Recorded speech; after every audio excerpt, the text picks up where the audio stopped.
Okay. أعوذ بالله من الشيطان الرجيم. بسم الله الرحمن الرحيم. بسم الله الذي لا يضر مع اسمه شيء في الأرض ولا في السماء وهو السميع العليم. أحييكم بتحية الإسلام، تحية طيبة مباركة من عند الله السلام. السلام عليكم ورحمة الله وبركاته. إن الحمد لله الذي أرسل رسوله بالهدى ودين الحق وكفى بالله شهيدا. أشهد أن لا إله إلا الله وحده لا شريك له، رب الأرض والسماوات العلى، وأشهد أن سيدنا محمدا عبده ورسوله نبي المصطفى. اللهم صل وسلم وبارك على سيدنا ومولانا وزخرنا وقدوتنا وأسوتنا وحبيبنا وقرة أعيننا سيدنا ومولانا محمد صلى الله عليه وسلم، نور الهدى وشمس الضحى وبدر الدجى، صلى الله وسلم عليه وعلى آله وصحبه أهل التقى والنقى والنجاة. سبحانك لا علم لنا إلا ما علمتنا إنك أنت العليم الحكيم. رب اشرح لي صدري ويسر لي أمري واحلل عقدة من لساني يفقهوا قولي. أما بعد. Kasih yang bahagia Tuan Imam yang menyempurnakan solat jemaah fardu maghrib kita pada malam ini di Masjid Negara. Khususnya kepada seluruh warga pengimarah, para petugas dan semua yang terlibat secara langsung ataupun tidak dengan pentadbiran Masjid Negara. Khususnya kepada sidang jemaah hadirin mukminin, hadirat mukminat, tuan-tuan yang Allah rahmati dan muliakan dengan iman. Alhamdulillah, puji dan puja setinggi-tingginya kita persembahkan kepada Allah Subhanahu wa taala yang masih melimpahkan rahmatnya sehingga kita berada di ruang yang penuh dengan ketenangan, kerahmatan, keampunan sebagaimana yang dijanjikan oleh baginda Rasul sallallahu alaihi wasallam, ghasyiyatuhumur rahmah. Majlis ilmu sebegini dilimpahi, dinaungi, dilitupi dengan rahmat Allah Subhanahu wa taala, dan para malaikat mendoakan ampunan buat kita. Subhanallah, dalam duduk sahaja kita ni rupanya para malaikat mendoakan ampunan untuk kita. Dosa kita tidak terhitung banyaknya. Kadang-kadang terlupa kita nak mohon, nak menyebut satu sebutan yang mudah. Astaghfirullah al-azim alladzi la ilaha illa huwal hayyul qayyum wa atubu ilaih. Mudah nak sebut, tapi kadang-kadang susah bila mana tidak ada limpahan rahmat, tidak ada cetusan rasa yang Allah gerakkan dalam hati kita untuk melafazkan ikrar, istighfar dan juga bertaubat kepada Allah Subhanahu wa taala. Selawat dan salam kita utuskan buat junjungan besar Nabi kita Muhammad sallallahu alaihi wa alihi wa sahbihi wa baraka wasallam. Selawat yang kita harapkan tulus dari hati seorang umat bersama rasa kasih dan ingat moga-moga di akhirat nanti kita berhak untuk bernaung di bawah syafaat, insya-Allah. Alhamdulillah, malam ini kita dapat bersama lagi. Dan subhanallah, akhirnya terungkai juga penantian kita untuk berkuliah semula secara nyata sebegini, tidak secara alam maya, secara online, secara Facebook itu. Dan malam ni saya pada bulan yang ketiga ini daripada tahun 2021 dapat bersama tuan-tuan dalam ruang yang secara langsung dari Dewan Solat Utama Masjid Negara ini untuk menyambung kuliah pengajian berkaitan dengan hukum hakam solat berjemaah. Pada bulan yang lalu, walaupun secara online pengajian terus berlangsung, kita telah membicarakan tentang tata cara menegur imam. Sepintas lalu kita ulangi bahawa menegur imam ini bagi lelaki dengan kata ucapan subhanallah, itu sahaja. Diulang 3 kali dengan nada dan niat zikir Tak boleh niat marah, menegur dan sebagainya. Sebab tidak ada dalam solat melainkan kalimah tasbih, tahmid, bacaan ayat Quran dan doa. Maka ucapan subhanallah itu juga mestilah bernada zikrullah. Maka tak boleh kita marah Pak Imam subhanallah, kita kata batal yang kita. Bagi yang wanita pula, hendaklah menegur imam dengan cara tasfiq. Lelaki tasbih, perempuan tasfiq. Tasfiq ini maksudnya menepuk belakang tapak tangan kiri kita ketika qiyam itu dengan tapak tangan kanan. Begitulah perbahasan kita. Dan kita dah bercerita bahawa kelupaan biasa saja berlaku. Dan Nabi SAW pun pernah terlupa dalam solat, lalu menjadikan rujukan untuk kita bersyariat dalam solat. Dan malam ni kita nak menyambung perbincangan masih berkaitan, iaitu imam tidak membetulkan kesilapan selepas ditegur. Kita dah tegur imam tapi imam tak berubah. Ni masalah. Ni persoalan yang penting untuk kita maklumi agar sembahyang jemaah kita dapat berjalan dengan tepat, dapat kita laksanakan dengan sah, sempurna. Begitulah rupanya. Apa saja yang kita nak lakukan memang kena ada suluhan ilmu. Betul lah kata Imam Al-Ghazali. Apa katanya? Al-amalu bila ilmin jununun, dia kata. Beramal ni kalau tanpa ilmu gila, dia kata. Orang gila kan dia buat benda mana dia tahu. Dia nyanyi kat tepi jalan kan, dia kencing kat bus stop, dia tahu tak? Dia tak tahu itu betul atau salah. Kita pun sebenarnya banyak, dalam sembahyang pun ada yang gila. Dia tak tahu rukun, dia tak tahu sunat, dia tak tahu yang mana betul, mana salah. Gila sebenarnya. Dan kegilaan tu kita buat di hadapan Allah Subhanahu Wa Taala. Begitulah. Apa saja amal ibadah yang kita laksanakan, kita biarkan hidup kita berlalu dalam tempoh masa yang panjang yang Allah berikan masa yang sangat luas, tapi kita biar dan terus beribadah tanpa ilmu dan pengetahuan. Subhanallah. Memang gila kita tuan-tuan.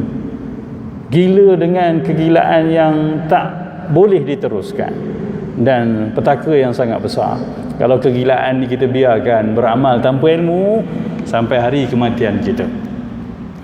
Berusahalah. Dan cantiknya bila mana kita mula melangkah belajar ni, ada welcoming dari Allah, sebagaimana Rasulullah SAW bersabda, man kharaja fi talabil ilm, siapa yang keluar je melangkah untuk ilmu, fahuwa fi sabilillah, dia dah dikira di jalan Allah, dia dah disambut oleh Allah, dikira di jalan Allah, hatta yarji', sehinggalah dia kembali pulang ke rumahnya. Subhanallah, indahnya agama kita. Begitulah kasih Allah Ar-Rahman Ar-Rahim Al-Hannan Al-Mannan itu kepada para hambanya. Tapi kita je dengan terus kegilaan kita meneruskan kehidupan tanpa peduli. Dan sambungan daripada kata-kata Imam Al-Ghazali itu jadi renungan kita bersama juga. Dia kata wal amalu bila ilmin la yakun, dan beramal ni kalau tanpa ilmu nothing, tak ada, dia kata, tak dikira. Kita pun selalu dengar wal amalu bila ilmin mardud, amal tanpa ilmu tertolak. Jadi kita dah tegur imam tapi imam tak buat apa-apa, kita pun tak tahu nak buat apa. Macam mana tu tuan-tuan? Kan? Imam ni patutnya dia rukuk tapi dia sujud terus. Kita subhanallah, dia duduk sujud lagi. Macam mana nak buat tu? Macam mana nak settle tu bang? Baliklah sembahyang kat rumah. Itu orang tak ada ilmu. Tak bolehlah begitu. Mari kita tengok.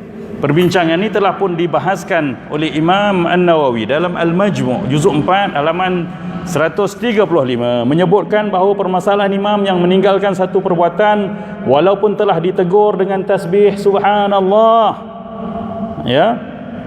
apa akan berlaku? Dia kata, pertama, imam meninggalkan satu perbuatan fardu seperti duduk pada tempat yang sepatutnya dia berdiri, atau sebaliknya, serta tidak mengubah perlakuannya setelah ditegur subhanallah, maka pada ketika itu makmum tidak boleh mengikut imamnya sama ada kesalahan imam tersebut dilakukan dengan sengaja atau terlupa. Hal ini kerana ini cerita rukun tuan-tuan. Kalau apa yang ditinggalkan oleh imam itu rukun, kita tak boleh ikut imam tu. Habis tak boleh ikut, kena buat apa? Kena berada pada posisi solat yang sebenar. Cerita yang disebut oleh Imam Nawawi tadi sebagai satu contoh, sepatutnya rakaat ketiga imam bangun berdiri, tapi imam duduk tayat awal pula ataupun tayat akhir. Kita nak buat apa? Kita tak boleh. Pada rakaat ketiga tidak ada duduk kan. Kecuali sembahyang maghrib lah. Ni cerita sembahyang 4 rakaat. Dia kena permasalahan ni ditimbulkan dengan contoh baru kita nampak. Ya, baru kita tahu kepentingannya. Kita dah kata subhanallah. Imam tak bangun juga, imam duduk juga pada rakaat ketiga yang sembahyang 4 rakaat. Ataupun rakaat pertama dah tahi awal dah. Macam mana tuan-tuan? Imam rakaat pertama dah tahi awal. Sebab itulah ya, imam ni manusia biasa. Wajar juga kalau dia terlupa. Tapi kalau dah sampai 1 minggu 5-6 kali lupa, hilanglah credibility, kelayakan dia untuk jadi imam. Ya. Yang itu sedar diri lah. Sebab tu jangan kekalkan imam sampai umur 70, 80. Kalau dia dah lupa, dah nyanyok dah. Sebab ada trend orang Melayu kita ni, imam kena jadi imam sampai mati. Tak boleh.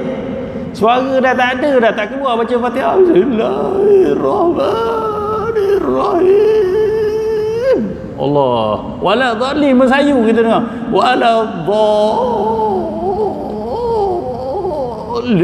Kita nak amin tak tahu bila. Macam tu dah jadi imam lagi. Tak payahlah tuan-tuan. Pujuklah. Siapa nak pujuk? Nazir lah kena pujuk, pengusi lah kena pujuk. Bagi anugerah. Jangan tersurat gitu je. Imam tak boleh macam tu. Tapi kelayakan imam perlu kekal. Ya, sebab tu imam kena orang yang kalau boleh dia paling handsome. Tuan-tuan kena tahu tak? Antara kelayakan imam, dia kena jadi handsome. Artinya imam kena trim lah. Kena kemas lah. Siapa yang dah lantik jadi imam, dia kena tampil the best. Dia smart, ya, bijak. Dia tak boleh nampak lekeh sebab ni ketua. Ni syiar agama kita. Siapa yang dah dilantik jadi imam, dia kena tampil. Tak boleh selekeh. Kalau dulu serabai selekeh tak boleh dah. Begitu sekali imam. Dan kalau dah terlalu banyak lupa tak boleh. Ini cerita sekali sekala terlupa. Normal lah. Ya kan? Ada patah Arab sebut apa? La yusammal insan illa binusyan. Tak dinamakan manusia ni insan melainkan kerana nisyan. Nisyan ni lupa. Jadi siapa yang tak pernah lupa, dia bukan manusia. Kena cek juga. Tak pernah lupa, ingat semua benda, itu bukan orang. Ya, itu makhluk lain lah tu. Risau juga kita kan. Dan lupa ni memang dia watak. Ya, semula jadi manusia dan dia merupakan rahmat Allah Subhanahu Wa Taala juga buat manusia. Sebab kalau tak lupa macam-macam benda kita, Allah, susah juga kita. Nasib baik banyak benda kita dah lupa. Okey, ceritanya imam terlupa dan dia tak nak berubah. Lepas kita tegur. Ya, kata Imam Nawawi, dalam apa keadaan dan alasan pun kita tak boleh ikut dia. Kalau yang dibuat itu, ditinggalkan itu kefarduan. Sepatutnya lepas rakaat pertama, sujud kedua, bangun berdiri. Tapi dia tak awal. Apa yang dia tinggalkan? Dia tinggalkan qiyam di rakaat kedua. Maka makmum tak boleh buat. Tak boleh ikut dari awal. Imam ni member kamcing minum teh tiap-tiap hari ni pagi-pagi. Jangan buat gitu. Ni soal semayang. Ya, saya ni bakal dah tunang dengan anak dia ni. Ya, jadi menantu yang taat. Tak boleh. Tak boleh kompromi soal itu. Maka makmum kena buat apa? Walaupun alasannya imam terlupa. Tapi terlupa sepatutnya dia dah betulkan. Dah ditegur. Tapi dia tak berubah. Maka dalam apa alasan pun, sama ada sengaja atau terlupa, maka makmum tak boleh berada bersama imam. Apa dia kena buat? Dia kena berada pada posisi sebenar solat waktu itu, iaitu berdiri untuk rakaat kedua dan kata subhanallah. Sebab tu kena berdiri makmum tu. Dia tak boleh duduk tahiyat awal juga sama imam, kemudian dia berkata subhanallah. Imam berkata, benda pula subhanallah ni. Imam rupanya tuan-tuan, bila ditegur, dia dituntut sunat untuk menoleh kepada makmum. Untuk tengok benda apa ni yang ditegur subhanallah ni. Kalau dia tak ada maklumat. Dan kalau makmum tadi, dia tidak memperbetulkan posisi sebenar solat ketika itu, dia duduk tahiyat juga, dan dia kata subhanallah, tak selesai yang salah. Apa tuan-tuan? Sebab tu kita ini suluhan solat ni sama macam kehidupan kita. Kita nak tegur orang so betul, kita betulkan diri kita dulu. Kita kena betulkan diri kita. Begitu juga solat rupanya. Imam duduk tahiyat awal di rakaat pertama. Awak nak tegur dia, awak duduk juga tahiyat sama dia, subhanallah. Imam pun tengok benda apa bah. Kita pun dalam hati, bangunlah mam, jom bangun, mana salah ni. Sembahyang tak boleh cakap. Kalau bercakap settle. Tapi tak boleh bercakap. Jadi apa kena buat? Kena berdiri dulu, ya, berdiri, dan kemudian kita kata subhanallah, maka imam akan tulis belakang, oh makmum bangun, oh rakaat pertama, baru dia boleh bangun. Itu sepatutnya. Tapi sekiranya dah kita buat macam tu, kita dah berdiri, dah kata subhanallah, dia duduk lagi, ni cari pasal imam macam ni. Yang bab pertama tadi pun tak selesai juga, ramai tak tahu kan. Ramai tak tahu. Imam bangun rakaat kelima, tak ada rakaat kelima kan sembahyang. Jadi nak tegur imam macam mana? Kena duduk tahiyat akhir lah. Jangan berdiri sama-sama imam rakaat kelima. Betul buat kita subhanallah, in bracket, mam jom turun, mam duduk. Mana imam nak tahu? Duduk bawah tu subhanallah, imam betul betul, oh orang tahiyat akhir, baru dia boleh duduk. Ni cerita bab ni sekarang imam dah tahu makmum berubah, dah tegur, awak tak berubah. Artinya kita dah duduk rakaat pertama, rakaat kedua berdiri, dah kata subhanallah, tapi imam duduk tahiyat awal lagi rakaat pertama tadi. Maka kita tak boleh lagi ikut imam. Hal ini kerana sekiranya imam meninggalkan rukun dengan sengaja, rukun dia apa? Rukun berdiri di rakaat kedua, tak ada tahiyat rakaat pertama, ya, maka solatnya telah batal. Kita ikut orang yang solat batal, batal lah solat kita. Artinya imam dah tak ada. Okey, kalau dia sengaja degil, memang ada kadang-kadang imam yang degil kan, dia kata lantak daripada aku malu, ya, buat keran, nanti aku semayang balik ke rumah. Ada perangai itu imam. Kalau jahil lah, kalau dia tak ngaji, dia tak tahu betapa besar dosa buat gitu. Nak cerita perangai manusia ni macam-macam tuan-tuan. Lagi tiba-tiba jadi imam kan, tak pernah khusus, tak pernah ngaji, tak pernah itilak. Bila orang ngajar dia pula lari dulu, kata takkan imam kena belajar lagi kan. Tu nanti orang kata malulah imam bodoh. Tak ada, memang kita bodoh. Mana kita ngaji macam ni? Tak ada. Tanyalah satu KL ni ada pengajian macam ni yang kita buat betul-betul? Tak ada. Ya, ceramah Isra Mi'raj nanti ramai kita buat. Tapi pengajian solat berjemaah nak cerita bab ni betul-betul detail macam ni tak ada. Melainkan kursus. Sebab tu, ya, kita kena ambil maklum benda ni. Dan bila imam dah buat begitu, tak kira, kita tak payah judge dia ni sengaja buat ke, ya, terlupa ke, atau degil ke apakah, kita kena tinggalkan dia. Dah tak boleh ikut dia, mufarakah daripada dia. Mufarakah tu cerita bab akan datang, tak sempat nak malam ni juga, ya. Maka kalau kita nengok dia begitu, kita dah tegur dia, solat dia batal. Kalau dia sengaja, maknanya batal. Tuan-tuan boleh rakaat pertama turut tahiyat awal? Boleh, sengaja buat? Tak boleh lah, batal semayang rakaat pertama mana ada tahiyat awal. Okey, itu sekiranya dia sengaja, maka imam yang dah batal kita tak boleh ikut. Sebab tu tuan-tuan tahu imam kat depan ni semayang, tak ambil semayang tadi. Macam mana tak ambil semayang? Yelah, dia duduk dengan kita sebelum maghrib tadi, dia kentut punya kuat, lepas tu orang komat dia datang depan semayang, Allahu Akbar, kita boleh ikut dia? Tak boleh. Orang yang tak tahu tak apa, sah ikut. Tuan-tuan yang dengar dia kentut, yang tahu dia tak ambil semayang tadi, mungkin terlupa sama, lepas baca Fatihah, dia ni kentut tadi tak ambil semayang, tuan-tuan tak boleh ikut dia. Tuan-tuan kena mufarakah. Begitulah sama, ini imam ni dah batal, dia tak nak berubah. Kalau dia sengaja buat, maka batal, kita tak boleh ikut. Okey, sekiranya imam meninggalkan kerana terlupa, dia confuse, dia memang kata ini rakaat kedua, ya, maka tetap perbuatannya itu tidak dikira. Sebab itu makmum perlu berniat mufarakah. Penyelesaiannya, kalau imam benda tak betul, benda tu rukun solat, berdiri rakaat kedua kan rukun solat, sujud kali kedua pun solat, rukuk pun. Sebab tu yang basic ni kena selesai dulu.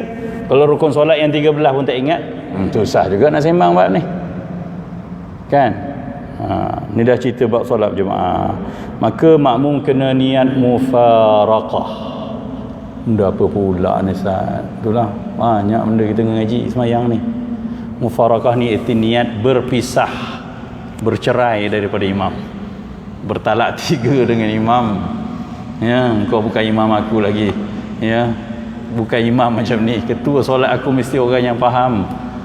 Maka dia tak faham, kena niat. Tak boleh, sebab apa? Imam dah tak ada sebenarnya, ataupun imam dah batal solatnya, imam dah buat satu benda yang tak valid, maka kita tak boleh terima. Ni rukun, kalau benda rukun, ya, rukun solat yang 13 tu. Tapi yang fi'liyah lah, yang itu ni, yang perbuatan, maka niat dalam hati. Niat mufarakah macam mana praktiknya? Senang je, dalam hati, lintaskan hati, aku berpisah, daripada imam ni, ataupun aku tidak lagi berjemaah dengan imam ni, tak ada usolli, tak ada nawaitu. Lintas sebab niat. Berniat, ya, mufarakah artinya lintaskan dalam hati, sedarkan dalam hati bahawa kita dah tak berjemaah dengan dia, tidak ada bacaan apa-apa. Orang Melayu ni kena difahamkan bahawa bila niat adalah satu lintasan hati sahaja. Niat, ya, sedarkan dalam hati apa yang nak kita lakukan, itulah niat. Okey, selesai. Maka niat berpisah. Bila dah niat berpisah, kena buat sembahyang sendiri. Sembahyang sendirilah. Rakaat pertama dah kena sembahyang sendiri. Nak macam ni, imam dah tak valid, imam dah tak ada, dah tak sah lah. Begitulah. Tak ada penyelesaian lain melainkan kalau imam dah tinggalkan rukun, dah ditegur tak nak berubah, maka kita kena tinggalkan dia. Begitulah dalam kehidupan pun. Kita ada ketua yang hebat macam mana pun, kalau dia dah tak ikut Allah, tak ikut syariat, kita tak boleh ikut dengan dia lagi. Sembahyang ni suluhan kita. Begitu. Pemimpin hebat macam mana pun, dalam sembahyang salah kena tegur kan. Gitulah dalam kehidupan kita. Ketua kita hebat macam mana pun, kalau dia bersalah, kita tahu dia tak betul, dia tersilap, kita kena tegur. Kalau dia berubah, kita follow dia balik. Alhamdulillah, berkat. Ya, kita kata subhanallah, dia berubah. Tapi kalau dia berkerah, berdegil, dia sedar pula tu, kita tak boleh ikut dia lagi. Sebagaimana yang diajar, ya, kiasan ini dalam solat. Itu kalau rukun. Kalau yang ditinggalkan oleh imam itu perkara-perkara sunat, ya, tak kiralah sunat itu sunat ab'ad, biasanya yang berkait dengan sujud sahwi, iaitu doa kunut dan tahiyat awal. Tahiyat awal ni kalau imam tertinggal, sah ya sembahyang, dia bukan rukun. Doa kunut tak baca pun sah sembahyang, ya, sebab dia sunat ab'ad, dia bukan rukun. Maka permasalahannya terbagi pada 3. Okey, permasalahan ini terbahagi pada 3. Saya suka ambil sedikit lah, ya. Imam ni kalau dia terlajak, tertinggal satu rukun, kalau dia belum buat lagi macam tadi, okey, ya. Kalau dia belum buat, kita ke depan lah. Dia tak awal rakaat pertama, kita berdiri rakaat kedua, kata subhanallah. Kalau dia ikut, naik, alhamdulillah, tak ada masalah. Kalau dia ke depan pula, lepas lakum dinukum waliyadin, itu Allahu Akbar, dia sujud terus. Yang ni macam mana tuan-tuan? Macam ni tuan-tuan nak macam mana? Kena kaedah yang sama juga. Tuan-tuan kena berada di posisi sebenar solat ketika itu. Lepas qiyam, buat apa? Rukuk. Tuan-tuan kena rukuk dan tunggu imam di situ bersama subhanallah. Jadi imam tengah rukuk, benda subhanallah, dia tengok, oh, orang rukuk, apa dia kena buat? Kalau dia naik balik, di U-turn, dia rukuk balik, kita boleh follow dia. Tapi kalau dia degil sujud juga, sembahyang tak ada rukuk, mufarakah. Ya, kaedahnya imam bila mana tersilap, kita kena bantu dia dengan berada di posisi sebenar dulu. Ya, di rukun sebenar dahulu, baru kita tegur. Ini bukan bacaan, ini perbuatan. Perbuatan salah kita tegur je. Percakapan atau bacaan kita tegur terus. Tapi kalau perbuatan, kita dulu kena betul. Yalah, kalau tuan-tuan ikut dia sujud, okey, bayangkan tuan, lepas lakum dinukum waliyadin, imam pun Allah, panjang pula Allah dia, rupanya dia sujud, kita pun ikut. Dah kita ikut, kita tahu dia salah, kita pun kata subhanallah, in bracket, mam, jom bangun mam, salah ni rukuk patutnya. Imam tu tulis belakang dia tengok, apa benda subhanallah, subhanallah ni 3 kali dia buat, dia bangun, dia sepak kepala kita, oi, benda apa, kata dia, subhanallah, subhanallah, aku salah apa? Rukuk tadi patutnya, dan kau tak buat pun tak betul. Sebab itulah dalam kehidupan ni memang kita kena betul dulu, ya, barulah boleh membentuk orang lain untuk betul. Susah sebenarnya kalau kita bersama dia dalam kesilapan, satu kita ajak dia berpatah balik, susah, ya? Orang tak perasan, tak nampak jalan kebenaran. Selesai habis cerita rukun. Kalau benda ni sunat, ada 3 permasalahan. Pertama, sekiranya makmum melakukan perkara sunat yang ditinggalkan oleh imam, menjawabkan dia menyalahi imam secara melampau seperti melakukan sujud tilawah atau tasyahud awal yang ditinggalkan oleh imam, maka perbuatan makmum itu tidak dibenarkan. Sekiranya dia tetap melakukannya tanpa berniat mufarakah, maka solatnya batal. Dalam perkara sunat, imam buat, kita kena buat. Imam tinggal, kita kena tinggal. Itu asasnya. Saya ambil jalan mudahnya lah. Dan kalau apa yang kita buat, sama ada kita buat, imam tak buat, imam buat, kita tak buat, dan dia menjadikan rupa solat berjemaah tu nampak teruk sangat, macam melampau sangat, maka dia boleh menjadikan solat kita batal. Contoh pertama, ya, imam melakukan sujud tilawah, ya, kharru sujadan wa sabbahu bihamdi rabbihim wa hum la yastakbirun. Imam bersujud, Allahu Akbar, sujud imam kan. Sujud tu sunat je, sunat kan. Ke kalau imam tak sujud batal sembahyang dia? Tak, sunat je. Sunat sujud tilawah ni dalam solat, ya, dalam solat dipanggil sujud sajadah. Samalah sujud tilawah juga. Kalau dia tak buat pun tak apa, tapi dia buat. Bila dia buat, walaupun sunat, kita kena ikut. Andai kata kita bersikap gini, malah aku sujud, bukan kira pun. Kau tengok nanti dia bangun, kan dia baca Fatihah, dia sambung, tak tajafa junubuhum, malah aku sujud. Imam sujud, walaupun sunat, awak tak sujud, batal solat awak. Sebab apa? Huduh benar. Tadi awak dah niat makmuman.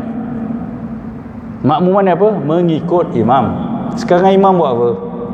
Imam buat benda sunat, tapi imam sujud ke bawah tu, awak berdiri tegak, ya, itu dipanggil menyalahi imam secara melampau, huduh sangat. Yang tak melampau apa? Imam angkat tangan nak rukuk, Allahu Akbar, kita rukuk main lepas je, sunat juga angkat tangan tu, kan? Melampau tak tu? Tak melampau yang tu. Tak beza sangat lah. Melampau kat sini bukan melampau benda buat pelik-pelik, tak, melampau di sudut rupa bentuk solat kita ni. Begitulah, ya. Maka perbuatan itu tidak dibenarkan sekira imam tetap melakukannya, ya, tanpa dia berniat mufaraqah, maka batal lah solat. Artinya boleh kalau tak nak buat, niat dalam hati berpisah dari imam, tapi rugi ya bang. Bila tuan-tuan dah ada niat berpisah dari imam sedangkan imam tak batal, artinya tuan-tuan punya pahala solat jemaah habis kat situ. Boleh tak payah datang sembahyang jemaah kalau buat perangai itu kan. Ini benda-benda berkait saya sebut teruslah. Atau dia sebut tadi, imam tak tahiyat awal, awak pergi buat tahiyat awal, sok buat saat pelik imam kita ni, habis kau buat, kau buat. Artinya imam berdiri rakaat ketiga, tak kira lah imam tu sengaja buat, ya, ataupun imam tu terlupa. Biasanya terlupa lah, takkan imam nak rajal makmum kan. Mana tahu imam tok guru sekali dia nak rajal makmum dia, ya, so ngaji tak nak ngaji, ni aku rajal kau sembahyang zuhur, tiba-tiba rakaat kedua tu kau bangun berdiri, makmum terpinggir-pinggir, subhanallah. Ini pun satu persoalan. Tahiyat awal ni sunat tuan-tuan, sunat abad. Kalau ditinggalkan atau ditinggalkan dengan sengaja atau betul lupa, diganti, boleh sunat diganti dengan sujud sahwi. Tapi andai kata tuan-tuan dah berdiri, boleh tak turun balik untuk dapatkan benda sunat? Tak boleh.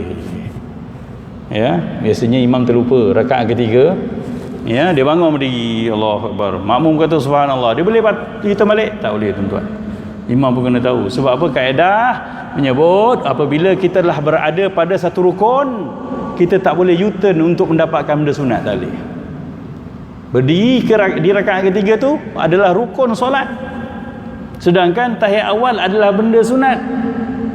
Maka kalau dah berdiri rakaat ketiga, orang kata subhanallah lah, dia tahlil ke, dia baca inna lillahi wa inna ilaihi raji'un pun, tuan-tuan lantak engkau lah, aku dah berdiri dah ni.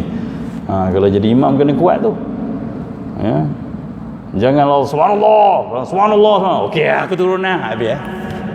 Jahanam semua sembahyang tu.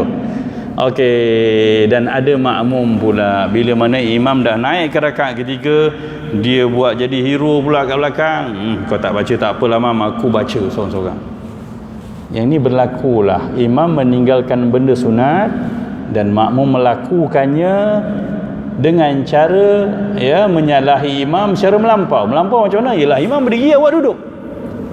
Nama tu. Tu menyalah. Maka perbuatan ini dilarang, ya, dalam solat berjemaah. Dan kalau dia melakukan, maka batallah solatnya. Boleh tak notis subhanallah? Boleh, tak ada masalah. Ya, kita dah duduk sekejap, kita nak kata subhanallah, nak notis, tapi kita kena bangun berdiri juga. supaya nanti di hujung kita harap imam boleh sujud sahwi. Dan kalau dia tak sujud sahwi, sah tak sembahyang? Sah tuan-tuan, sebab sunat, maka tampalnya pun sunat, kan? Tahiyat awal ni sunat, doa kunut pun sunat. Sujud sahwi hukumnya apa? Mestilah sunat. Tu yang tak faham tu, kadang-kadang jadi bergaduh. Sebab apa? Marah kepada imam. Pak imam ni pula tak baca doa kunut, lepas tu tak sujud sahwi pula. Habis sembahyang macam mana? Entahlah Ustaz nak jadi apa sembahyang. Itulah tak tahu tu. Bukan suruh imam buat begitu, tapi kurang-kurangnya kita tahu bahawa benda sunat. Ya, dia macam inilah. Ya, tayak bocor tampal dengan getah lah. Takkan dengan besi kau nak palam tayak tu dengan besi. Takkanlah. Ya, tahiyat awal sunat, doa kunut sunat walaupun abad. Jadi sujud sahwi kalau tak buat batal sembahyang sebab wajib. Pelik. Tu kita ambil dari sudut logik lah. Tapi ceritanya memang begitulah. Sunat abad, sunat digantikan kalau terlupa atau ditinggal dengan sengaja dengan sujud sahwi. Selesai. Kalau benda tu kita buat melampau, maka batal. Artinya kalau the best thing, kalau kita nak sembahyang jemaah ni, imam tertinggal benda sunat, kita tinggal lah. Imam buat, kita buat lah. Okay, yang kedua, sekiranya imam meninggalkan sujud sahwi atau salam kedua, benda sunat kan? Imam tinggalkan benda sunat, dah lah tak baca doa kunut, ya, dia tak sujud sahwi pula. Memang kadang-kadang makmum kita ni kan kecewa. Allah, imam ni tak payah kecewa, orang relax. Ni hari malam ni kita nak ngaji, ya. Maka makmum boleh melakukannya selepas itu, kerana ketika itu ikatan antara imam dengan makmum telah terputus. Bila imam dah beri salam, tuan-tuan dah free, imam dah tak ada. Bila imam dah tak ada, tuan-tuan dah bebas. So bila imam tak sujud sahwi pun, lepas dia beri salam, kita boleh sujud sahwi. Ya, tak payah ya cakap leher imam, kau nak jadi apa tadi, tak baca kunut, tak baca, ini sujud sahwi tak buat pula. Nak bertumbuk dengan imam pun ada tuan-tuan kat masjid ni. Ya, Wahabi ke apa? Wahabi pula tak pasal imam tu. Ya, gitulah. Sebab tu kena faham, solat ni bermula dengan apa? Takbiratul ihram. Berakhir dengan apa? Salam. Subhanallah, bila mana dah imam beri salam, imam dah tak ada. So kita free, bolehlah sujud sahwi. Ikatan tu dah tak ada. Sekejap sangat maghrib isyak kita tak sempat nak menamatkannya pun. Tak apalah, begitulah. Ya. Jadi ini 2 daripada 3 perkara. Dan sekiranya makmum melakukan perkara yang ditinggalkan oleh imam dengan sunat-sunat yang tidak melampau, contohnya imam tak duduk istirahat, kita duduk istirahat, tak ada masalah. Imam angkat takbir, ini yang ketiga. Imam tak angkat tangan ketika mana nak serukuk, ya, kita angkat, itu tak ada masalah. Ya. Tapi sebaik-baiknya sunat-sunat ayah ni kita lakukanlah walaupun imam tak buat. Dan sebaiknya seorang imam dia kena buat sunat ayah sesempurna mungkin. Duduk istirahat dia buat, ya, takbir, angkat tangan pada semua tempat yang disunatkan tak angkat, kan, bangun daripada tahiyat awal tu bangun berdiri, Allah, angkat sempurna. Begitulah selayaknya lakuan, ya, seorang imam mengepalai sembahyang berjemaah. Dan kita sebagai makmum kena tahu juga batas-batas yang perlu kita buat, insya-Allah. Insya-Allah pada pertemuan akan datang saya akan rumus balik sedikit dan kita akan berbicara tentang mufaraqah. Macam mana nak lari daripada imam ni yang sahkan sembahyang, dan apa yang patut kita buat lepas kita berniat mufaraqah untuk memastikan sembahyang kita sempurna. Wabihi wallahu alam. Maaf. Assalamualaikum warahmatullahi wabarakatuh.